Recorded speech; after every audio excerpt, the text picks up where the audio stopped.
tous les amis, Mousse l'arbitre, épisode 13. Aujourd'hui nous sommes en direct de la Vendée.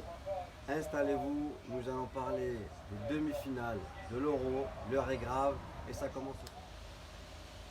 Espagne-Italie qui se jouera ce soir et Angleterre-Danemark seront donc les deux demi-finales de cet Euro 2020 qui s'est joué en 2021.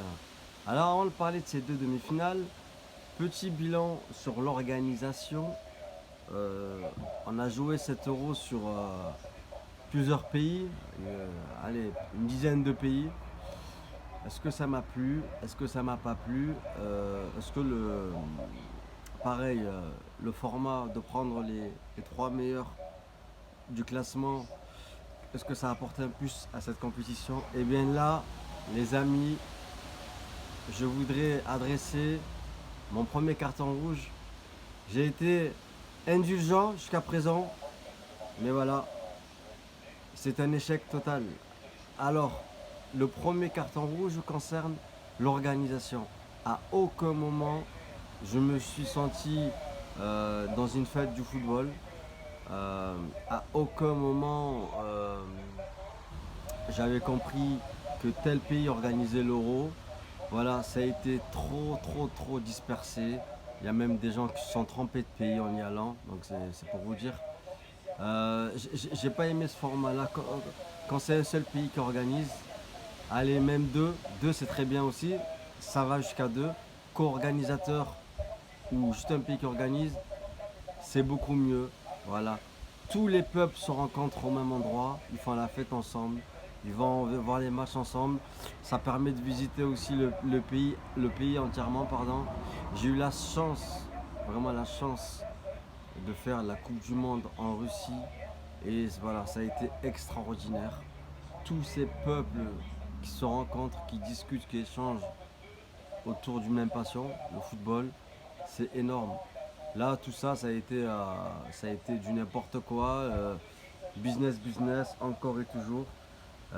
L'UEFA qui veut absolument faire un maximum de blé. Et en plus, malgré le Covid, ils sont restés sur cette organisation. Le résultat, c'est que ce soir, Italie-Espagne, il n'y aura que des Anglais dans le stade. Voilà les limites de cette organisation. Donc voilà, à ce niveau-là, c'est un échec. Et au niveau du troisième qui était repêché, là aussi, on a bien vu la différence entre les huitièmes de finale où les équipes n'étaient plus là pour gérer, d'accord? Ça a amené beaucoup plus d'intensité, beaucoup plus de combativité et de spectacle. Voilà. Alors que, en sachant très bien que même en finissant troisième, tu avais beaucoup de chances de passer, on s'est quand même globalement ennuyé pendant les matchs de poule. Alors, les quarts de finale, rappelez-vous, étape par étape, première vidéo, on avait fait le tour des poules, on avait donné l'outsider, le Danemark, et les favoris, notamment deux favoris qui se sont croisés en quart de finale, l'Italie et la Belgique. Ça a donné un super match. Là aussi, quart de finale, on avait donné l'Italie gagnant, l'Italie s'est qualifiée. J'avais donné depuis le début le Danemark s'est qualifié, l'Angleterre s'est qualifiée. Et alors, le seul pronostic, j'ai envie de dire, qui ne s'est pas réalisé, c'est la Suisse. Mais enfin bon, la Suisse qui va quand même jusqu'au tir au but, la Suisse qui ne joue pas, qui joue sans son meilleur joueur, Xhaka qui était absent, qui a été suspendu, et malgré tout, qui fait jeu égal avec l'Espagne, qui prend en plus un rouge, voilà, et qui finalement se fait éliminer, parce que ma foi, ils avaient perdu la recette des tirs au but. Hein. Contre la France, ils avaient la bonne recette, et puis là, contre l'Espagne, on ne s'est plus tiré. Voilà. Donc c'est pour vous dire que même le quatrième que j'avais donné, voilà, il a fallu un concours de circonstances pour que la Suisse ne se qualifie pas. Donc, nous avons donc l'Espagne. On va en parler tout de suite de l'Espagne. L'Espagne qui, face à la Croatie, n'a pas affaire au meilleur joueur croate, Perisic. Très bien. Et ça passe aux prolongations, un peu ric-rac, et surtout en n'ayant joué qu'une belle mi-temps finalement depuis le début de la compétition. Contre la Suisse, pareil, la Suisse, il leur manque leur meilleur joueur, Chaka, et l'Espagne profite donc de cette absence là aussi, mais malgré tout a besoin des tirs au but pour passer. Et là, il va manquer Spinazzoli pour l'Italie. Donc l'Espagne va-t-elle encore pouvoir en profiter sur les 4 équipes qualifiées? Ce qui est frappant, c'est que les équipes qui ont affirmé leur style de jeu se sont qualifiées. Voilà, l'Italie a affirmé son style de jeu. Vous pouvez fermer les yeux, enfin, vous pouvez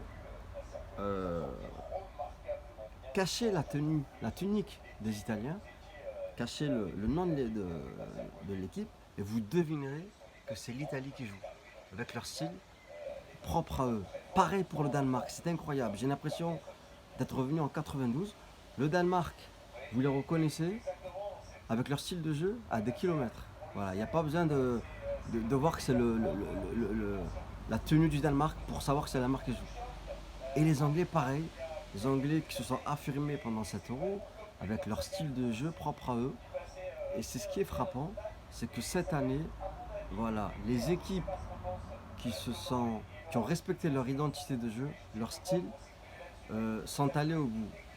Hormis justement donc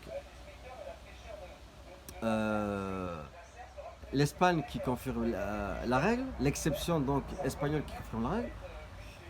Et j'ai envie de dire quoi que, parce que ce qui a sauvé l'Espagne finalement, c'est que sur quelques périodes, dans chaque match, ils ont eu cette possession qui a fatigué l'adversaire. Et ça, on sait très bien que c'est la force de l'Espagne. Donc l'Espagne, grâce à cette possession propre à eux, qu'ils maîtrisent très bien, ils ont pu fatiguer la Croatie, et on l'a vu aux prolongations, et ils ont pu malmener, en tout cas embêter la Suisse. Alors est-ce que ça va suffire contre l'Italie? Est-ce que cette facette-là, finalement, la seule facette positive qu'on a vu l'Espagne, va suffire pour éliminer l'Italie? Ça sent la dramaturgie, en plein nez.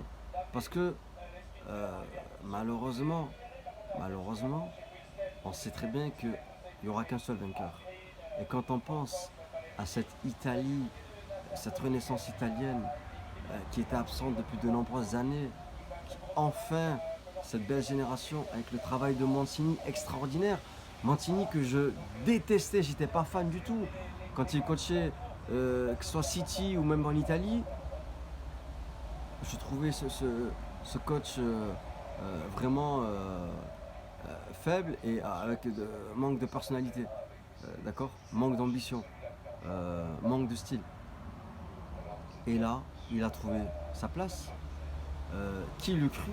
Mancini finalement était fait pour entraîner une sélection, et la sélection italienne. Il a fait un travail remarquable, il faut le reconnaître. C'était un pari loin d'être gagné. Voilà, réussir à, à mettre tous les ingrédients, réussir à faire jouer tout le monde ensemble, les anciens derrière, avec les jeunes, cette nouvelle génération, les 2 joueurs de Sassuolo, les Insigne, les Immobilier, etc. La recette, ça a fonctionné. Et nous ne pouvons que féliciter Mancini. Face à lui, j'en ai parlé, l'Espagne. Euh, Là, il n'y a pas vraiment de dramaturgie parce que l'Espagne, ma foi, c'était un peu inespéré au vu de ce qu'ils ont proposé. Et ils sont déjà là. Maintenant, si l'Italie, alors que, bon, je les vois aller au bout, je les vois aller en finale. Donc je les vois passer contre l'Espagne. Si l'Italie ne gagne pas la, cet euro, forcément, qu'on soit supporter italien ou pas, il y aura quand même une part de tristesse. Pareil pour les Anglais, vous vous rendez compte, depuis 66, on attend ça du côté de l'Angleterre. Ça serait incroyable. Ce qu'on n'a pas réussi à faire la génération dorée, ils vont peut-être réussir à le faire. Les Kane, les Maguire, les Luke Shaw. Oh là là là là, Luke Shaw, mais Luke Shaw, arrête-toi. Quel joueur. Luke Shaw est largement le joueur du tournoi pour l'instant. Extraordinaire. Il monte en puissance. Contre l'Allemagne, il a été énorme. Contre l'Ukraine, récital. Luke Shaw est monstrueux. Les deux joueurs de Manchester sont monstrueux. D'ailleurs, Luke Shaw pour Maguire, qui a marqué contre l'Ukraine. Juste avant, c'était Luke Shaw contre le Citizen. Sterling contre l'Allemagne. Pareil, on sera forcément triste de se dire, mais l'Angleterre n'y arrive toujours pas. Et enfin, cette belle histoire, le Danemark, que l'on veut absolument que ça aille au bout. Le Danemark annoncé, moi, en finale. Et finalement, ils vont les jouer en demi contre l'Angleterre. Il peut tout se passer dans ce match. La finale que je vois, c'est Angleterre-Italie.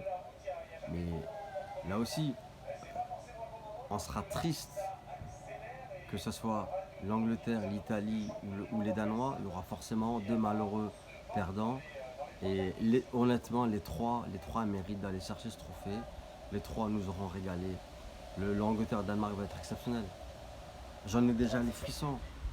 Il va être monumental à Wembley.